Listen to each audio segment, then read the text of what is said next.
Good morning, student. Myself Ekta Kotange from Achiever Study point.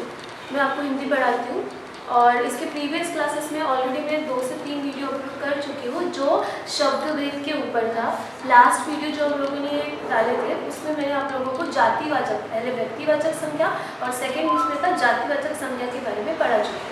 तो अब हम उसके आगे का मतलब थर्ड टॉपिक है हमारा भाववाचक संज्ञा। आज हम वो पढ़ने जा रहे हैं। तो मैं शुरू करती हूँ डायरेक्ट टॉपिक पर ध्यान दीजिए। मैं आपको फिर भी एक बार रिवाइंड करवा देती हूँ कि हम लोगों ने पहले क्या पढ़े थे। तो हमने सबसे पहला जो टॉपिक पढ़े थे वो था व्यक्तिवाचक संज्ञा। सेकेंड जो मैंने आपको पढ़ाई थी वो है जातिवाचक संज्ञा। और आज हम जो टॉपिक पढ़ने वाले हैं उसका नाम है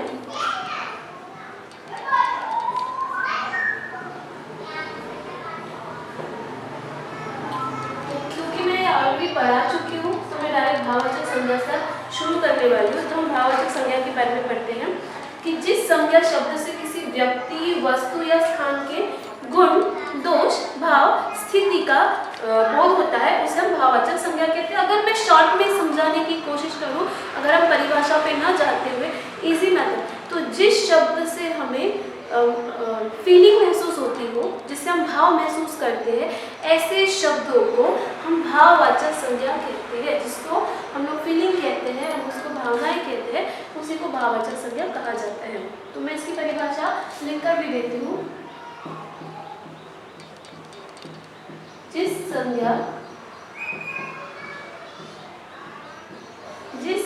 शब्द से किसी व्यक्ति, वस्तु या स्थान के गुण, दोष,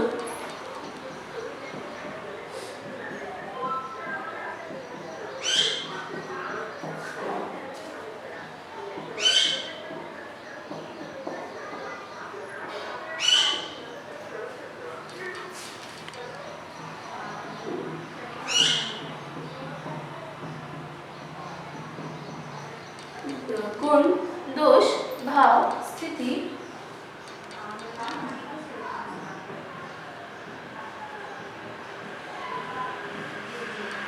नशा,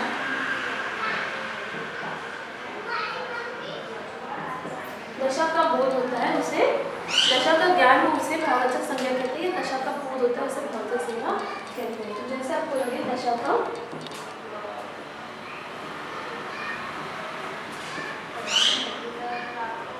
उसे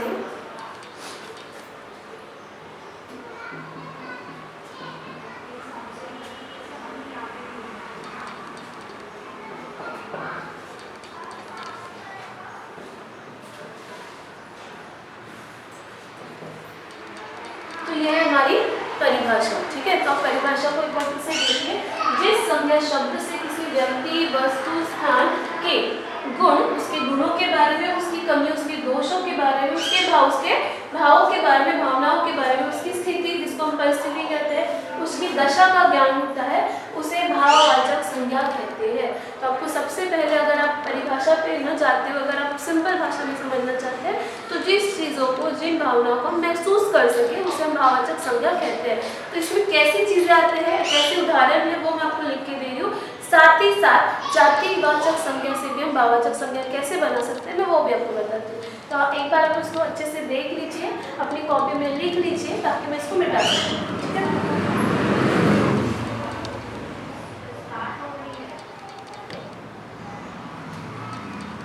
मैं इसके उदाहरण आपको लिखवा के दे रही हूँ, थोड़ा ध्यान दीजिए। भाववाचक संज्ञा में कैसे शब्द आते हैं? तो भाववाचक संज्ञा में ऐसे शब्द आते हैं जिसको हम महसूस कर सकते हैं, जैसे कि खुशी।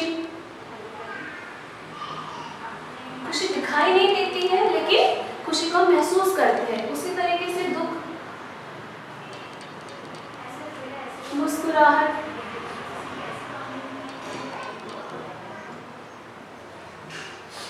इसी तरीके से बुढ़ापा,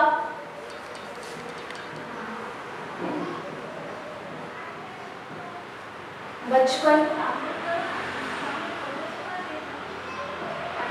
जवानी, ये होते हैं भाववाचक संज्ञा के उदाहरण। इसमें और भी बहुत सारी चीजें हैं, जैसे कि कमजोरी,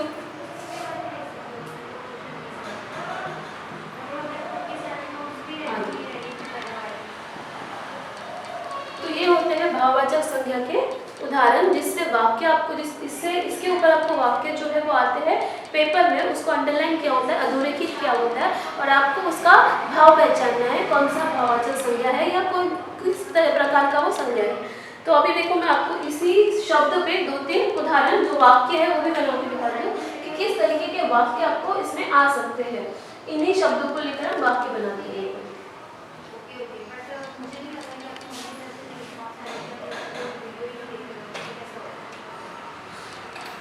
ध्यान दीजिए थोड़ा। पहला वाक्य,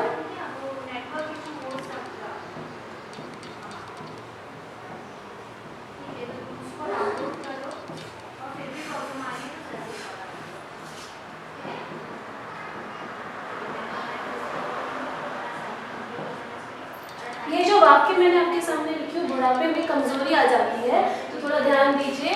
बुढ़ापा और कमजोरी ये दोनों शब्द किसमें आते हैं? भाववाचक में। कमजोर ये जातिवाचक में, क्योंकि इसमें पर्टिकुलर किसी की फीलिंग नहीं बताई है, वो कौन से फेज में है वो नहीं बताया गया है। कमजोर हम इंसान को बोलते हैं, लेकिन कमजोरी जो होती है वो महसूस करने वाली चीज है, इसलिए कमजोरी ये शब्द जाएगा भाववाचक संज्ञा में। उसी तरीके से बूढ़ा ना बोलते हुए मैंने बुढ़ापे का इस्तेमाल किया हूँ। अगर हम बूढ़ा बोलते हैं तो वो जातिवाचक संज्ञा में जाता है, बट मैंने क्या कहा? बुढ़ापा, बुढ़ापे में, तो बुढ़ापा ये किसमें आएगा? ये आएगा भाववाचक संज्ञा में। तो इसलिए हम दोनों चीजों को अंडरलाइन करते हैं, और ये दोनों चीजें क्या है? भाववाचक संज्ञा है। उसी तरीके से एक और वाक्य हम लोग लेते हैं।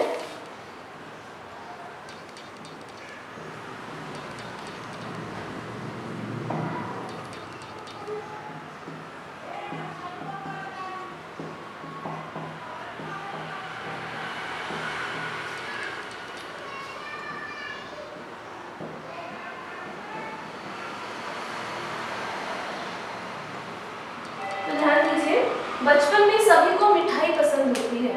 इसमें भी भाव वाला जो शब्द है, मैंने बच्चा ना बोलते हुए बचपन इस शब्द का इस्तेमाल किया है, तो ये बचपन जो है वो किसमें आता है? वो आता है हमारे भाववाचक संज्ञा में। तो हम इसमें इसको अंडरलाइन करेंगे, और ये बचपन हमारा क्या हुआ? भाववाचक संज्ञा। आपको एक और चीज बताना चाहती हूँ, शायद कोई बताता नहीं है, बट आपको एक चीज बताना चाहूंगी कि हम जितने भी जातिवाचक शब्द होते हैं उससे हम बहुत इजीली भाववाचक संज्ञा बना सकते हैं। मैं उसके बारे में भी आपको लिख के देती हूँ कि जातिवाचक संज्ञा से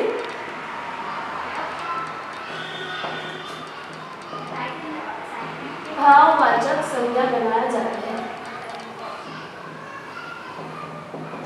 अब आप एग्जाम्पल देखिए, जैसे पहला मैंने सबसे पहले जो आपको बोली थी बूढ़ा, ये होता है जातिवाचक संज्ञा, इससे बनता है बुढ़ापा, ये होता है भाववाचक संज्ञा। उसी तरीके से बच्चा, ये होता है जातिवाचक संज्ञा, इससे हम बनाते हैं बचपन। इसी तरीके से थर्ड देखिए, कमजोर, ये हो गया जातिवाचक संज्ञा, इससे बनाएंगे कमजोरी। उसी तरीके से चोर,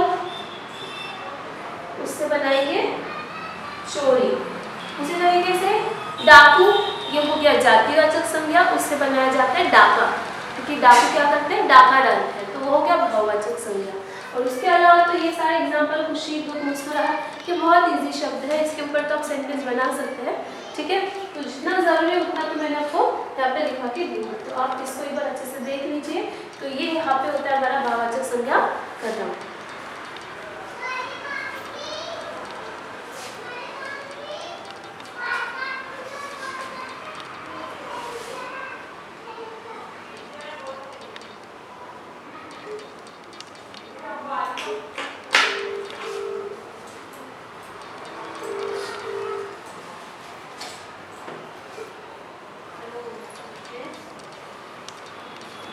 इसके आगे हम पढ़ने वाले हैं द्रव्यवाचक संज्ञा, जो हमारा 4th टॉपिक है।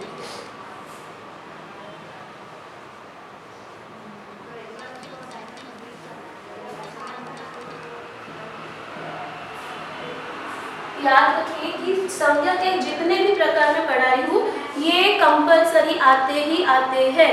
तो इसलिए हमको इसमें से कोई भी टॉपिक स्किप नहीं करना है, इन सबको हमको पढ़ना ज़रूरी होता है। तो ज़रा देखिए, द्रव्यवाचक संज्ञा की मैं आपको परिभाषा बताती हूँ कि जिस संज्ञा शब्द से किसी धातु, द्रव्य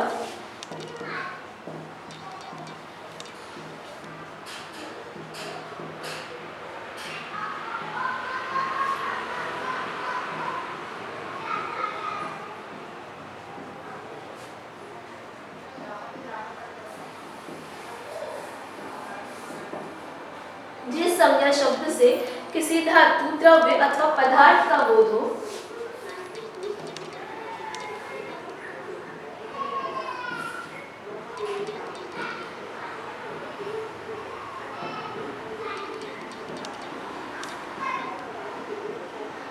उसे द्रव्यवाचक संज्ञा कहा जाता है।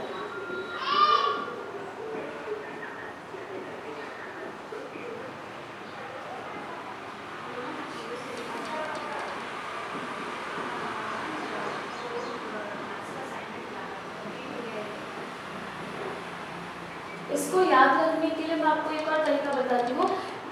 जो हायर क्लास वाले बच्चे होते हैं उन्हें धातु, द्रव्य इन शब्दों का मतलब नहीं पता होता है, तो आप लोगों को ये याद रखना है, आपको अलग से लिख लेना है यहाँ पे कि जितने भी मेटल होते हैं, जितने भी नॉन मेटल होते हैं, धातु और अधातु दोनों द्रव्यवाचक संज्ञा में आते हैं। तो आपको मेटल और नॉन मेटल दोनों लिखना है। इसके अलावा जितने भी पदार्थ किसको कहा जाता है, जितने भी खाने पीने वाली जो भी चीज़ें हैं, जैसे कि दाल, चावल, गेहूँ, आटा, ये शब्द आएंगे उदाहरण में, तो ये सारी चीज़ें पदार्थ में आती है। तो ये सभी किसमें आता है, ये भी आता है द्रव्यवाचक संज्ञा में। उसी तरीके से और द्रव्य का मतलब ही होता है लिक्विड। हिंदी में उसको द्रव्य कहा जाता है और इंग्लिश में उसको हम लोग लिक्विड कहते हैं। तो द्रव्य का मतलब ही लिक्विड होता है। तो जितनी भी लिक्विड वाली चीज़ें होती है वो भी किसमें आती है, द्रव्यवाचक संज्ञा में आती है। तो मैं आपको उदाहरण लिखवा के देखने जा रही है इसमें कैसे शब्द आते हैं, तो आपको उससे आइडिया आ जाएगा। तो उदाहरण लिखिए आप। सबसे पहले धातु वाले शब्द मैं आपको बताती हूँ। धातु मतलब जिसको आप लोग कहते हो मेटल। तो मेटल में कैसे शब्द आएंगे, सोना मतलब गोल्ड, सोना, चांदी, तांबा, लोहा आदि इसलिए क्योंकि पीतल और बहुत सारी चीज़ें हैं, क्रोमियम, निकेल, बहुत सारी चीज़ें हैं जो मेटल में आती है, धातु में आती है, इसलिए मैंने आदि लगा दी। तो जितने मेटल आपको पता है, जितना आप पढ़ते हो साइंस में, आपने मेटल नॉन मेटल अच्छे से पढ़ा है, तो जितने भी मेटल से रिलेटेड, धातु से रिलेटेड जितने भी वाक्य आपको दिखे, तो आप अंडरलाइन करते हैं धातु को और वो आएगा द्रव्यवाचक संज्ञा। उसी तरीके से अधातु, अब ये भी आपको पता है, जब आप मेटल के बारे में पढ़ते हो तो आप नॉन मेटल के बारे में भी पढ़ते हो, तो उसको अधातु कहा जाता है। जैसे रबड़, ये एक नॉन मेटल है। लकड़ी, ये भी नॉन मेटल में आता है, अधातु में आता है। फिर उसके बाद होता है प्लास्टिक, लकड़ी हो गया, प्लास्टिक हो गया, टेबल, पेन, तो ये जो भी चीजें होती है वो किसमें आता है, नॉन मेटल में आदि। तो जितनी भी नॉन मेटल वाली जो भी चीजें आपको दिखेगी वो होती है अधातु में। उसके बाद थर्ड होता है, जैसे मैंने आपको कहा पदार्थ, जितने भी खाने पीने वाली चीजें, और वाक्य इस पे भी आते ही है, तो हमें इसको भी स्किप नहीं करना है, इसकी सारी चीजों को अच्छे से पढ़ना है। और इस तरीके से अगर आप पढ़ते हैं तो ही आपको ये चीज याद रहेगी। पदार्थ में दाल, खाने पीने वाली जो भी चीजें, चावल, शक्कर, और खाने पीने की तो बहुत सारी चीज़ें, चिप्स, कुरकुरे तो खाते ही आप लोग, तो मुझे तो वो चीज़ ऐड करने की ज़रूरत भी नहीं, ठीक है। तो दाल, चावल, शक्कर, गेहूँ, आटा, बहुत सारी चीज़ें हैं, तो मैं इसको डायरेक्ट यहाँ पे आदि कर देती हूँ, क्योंकि बहुत सारी चीज़ें हैं जो आपको ऑलरेडी पता है। उसके बाद पदार्थ हो गया, अधातु हो गया, धातु हो गया, लेकिन जो उसका मेन नाम है द्रव्य, द्रव्य का मतलब ही होता है लिक्विड। तो द्रव्य वाली चीज़ें तो हमने लिया ही नहीं, तो ये सबसे इम्पोर्टेंट द्रव्य, द्रव्यवाचक संज्ञा में द्रव्य नहीं लिया तो हमारा ये जो है कंप्लीट नहीं होगा टॉपिक। तो द्रव्य वाली चीजें जितनी भी लिक्विड वाली चीजें हैं, सबसे पहले तो पानी ही लिक्विड में है, लिक्विड फॉर्म में है, द्रव्य फॉर्म में है। उसके बाद दूध, उसके बाद शराब पे भी सेंटेंस आते हैं कि शराब सेहत के लिए हानिकारक होता है, तो हम उस शब्द को भी स्किप नहीं करेंगे, ये भी लिक्विड में ही आता है। देन उसके बाद पानी, दूध, शराब, शरबत आदि जितनी भी आपको लिक्विड वाली चीजें सारी चीजें द्रव्यवाचक संज्ञा में आता है। अब ये तो हो गए कि किस तरीके के शब्द उसमें आते हैं, पर अब हम इसमें सेंटेंस बनाते हैं, क्योंकि बिना सेंटेंस बना हमको पता ही नहीं चलेगा कि किस प्रकार से एग्जाम में क्वेश्चन आएंगे हमें। तो सबसे पहला वाक्य मैं आपको बना के दिखा रही हूँ। जैसे मैंने अभी बोला शराब वाला सेंटेंस, वो आता ही आता है, तो इसमें मैं आपको पहले वही लिख के दिखा रही हूँ।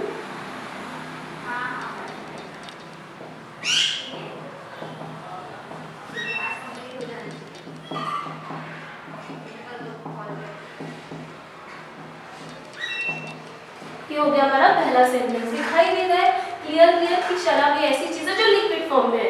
इसका मतलब वो कौन सी संज्ञा है? वो द्रव्यवाचक संज्ञा है। सेकेंड सेंटेंस हम लेते हैं धातु या अधातु, किसी भी चीज पे ले सकते हैं। मैं धातु पे लेती हूँ, तो सोना, मैं गोल्ड के ऊपर ले लूँ। ये सोने वाला, नींद वाला सोना न होते हुए ये धातु वाला गोल्ड है। तो सोना मूल्यवान या फिर कीमती धातु है।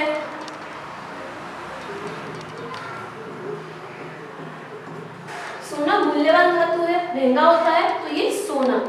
इसी तरीके से अगर आप देखो अधातु में, तो लकड़ी, रबड़, प्लास्टिक, इसमें भी बहुत सारे